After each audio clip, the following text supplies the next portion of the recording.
Hello, and welcome again to Living English.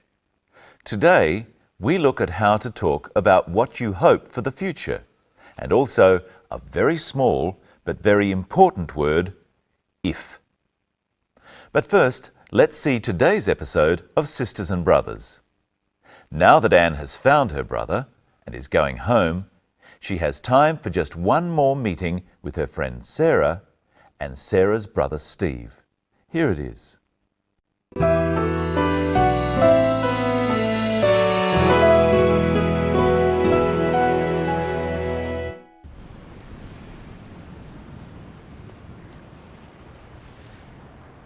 Well, you found your brother, we've ordered your wine, and tomorrow you're going home. Yes. Sarah, thank you for everything. But you'll come back, won't you? Yes, if the wine sells well, I'll be back soon. I feel as if I have a second family here. I'd love to come and see you in Singapore. Oh, yes, I'll show you around. And you must meet my parents. That'd be great. If our business goes well, I'll be able to afford it. There's no ifs about it. You're a very good agent. I'm so happy you're my buyer here. If you like, I'll come to Singapore with Sarah. I'd like that very much. You can meet my parents too.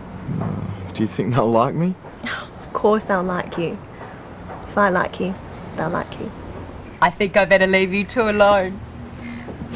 Ring me if you need help with packing.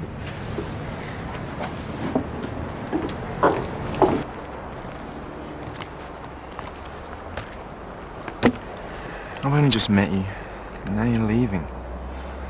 But I'll come back. If you want me to.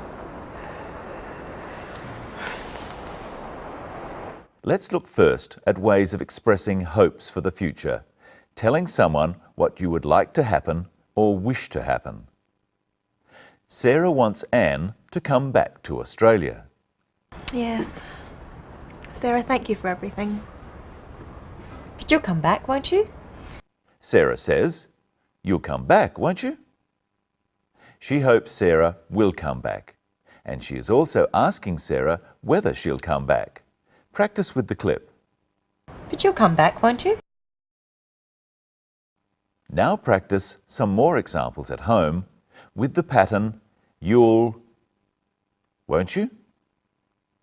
Phone me. You'll phone me, won't you? Bring some food. You'll bring some food, won't you? Be back soon. You'll be back soon, won't you? Now try with some different pronouns. He'll be all right. He'll be all right, won't he? They'll come. They'll come, won't they? I'll win. I'll win, won't I? Now listen to how Sarah and Anne discuss what they hope for. I'd love to come and see you in Singapore. Oh, yes. I'll show you around. And you must meet my parents. That'd be great. Sarah says, "I'd love to come and see you in Singapore." I'd love to. I would love to. This is how we express things we really want to do. Not things we know we will do, but things we might do. Practice with the clip. I'd love to come and see you in Singapore. Practice at home with some more examples of I'd love to. Come to lunch. I'd love to come to lunch. Meet your friends. I'd love to meet your friends. Go to Sydney. I'd love to go to Sydney. Anne talks about what she thinks Sarah should do. Listen again. Oh, yes. I'll show you around. And you must meet my parents. That'd be great. Anne says, "You must meet my parents." Must is a strong word. Anne really wants Sarah to meet her parents. Must can also be used for an order. For example, you must not smoke inside, or You must stop at a red light. But in this example, Anne is telling Sarah something she really wants her to do. Practice saying, "You must meet my parents," with the clip. Oh, yes. I'll show you around. Oh, yes. I'll show you around. And you must meet my parents. Now let's look at that little word, if. First, let's look at how Anne uses the word if. Yes, if the wine sells well, I'll be back soon. We use if to talk about possibility, something that might happen or might not happen. This use of if is called conditional. So Anne says she'll be back if the wine sells well. The wine selling well is the condition for her coming back. There could be other conditions. Practice these using the phrase, "I'll come back." If I have enough money. If I have enough money, I'll come back. If you want me to. If you want me to, I'll come back. If business is good. If business is good, I'll come back.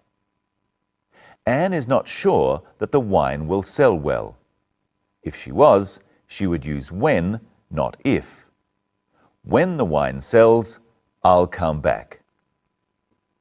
Anne uses the word if twice in this example. Listen again. Yes, if the wine sells well, I'll be back soon. I feel as if I have a second family here. Anne says she feels as if she has a second family. As if is the same as like.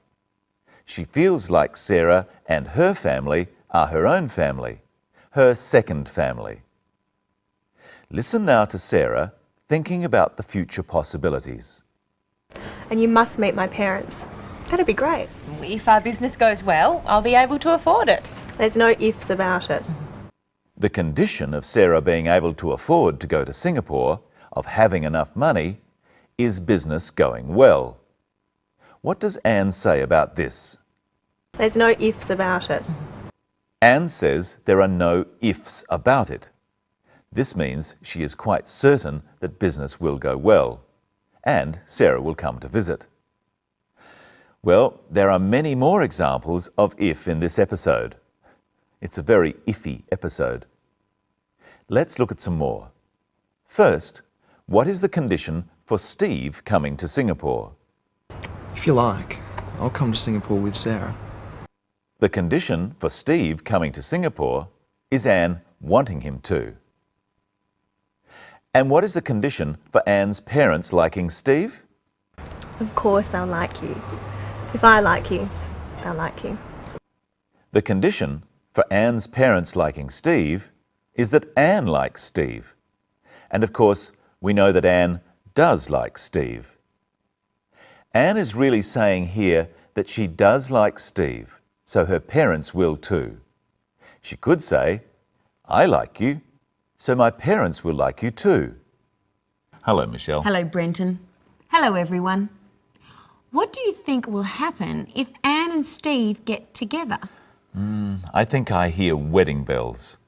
And what have you got for us today, Michelle? Some experiments. First, I've got a balloon. What will happen if I blow air into this balloon? If you blow air into the balloon, it will get bigger.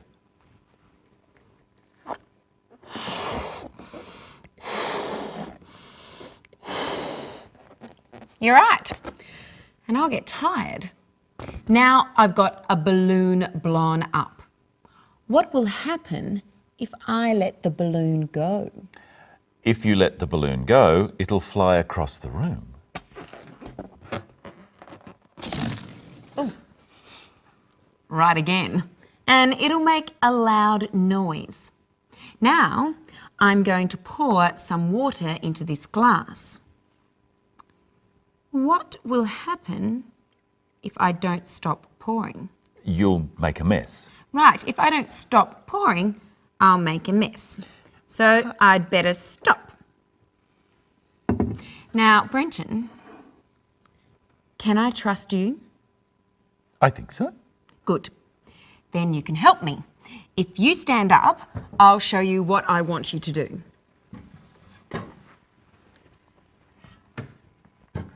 Right. Now, I'm going to fall back and you're going to catch me. I think I can do that. If you don't catch me, what will happen? If I don't catch you, you'll fall. Yes. And if you don't catch me, I won't speak to you. Huh. Okay. Oh! Thank you. Let's try a few more examples. What will I do if he doesn't catch me? If he doesn't catch me, I'll fall. He doesn't help me.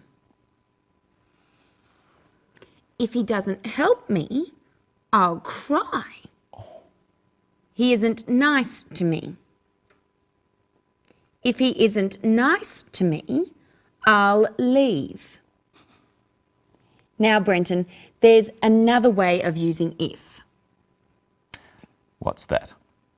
We can talk about things that may never happen. What's an example?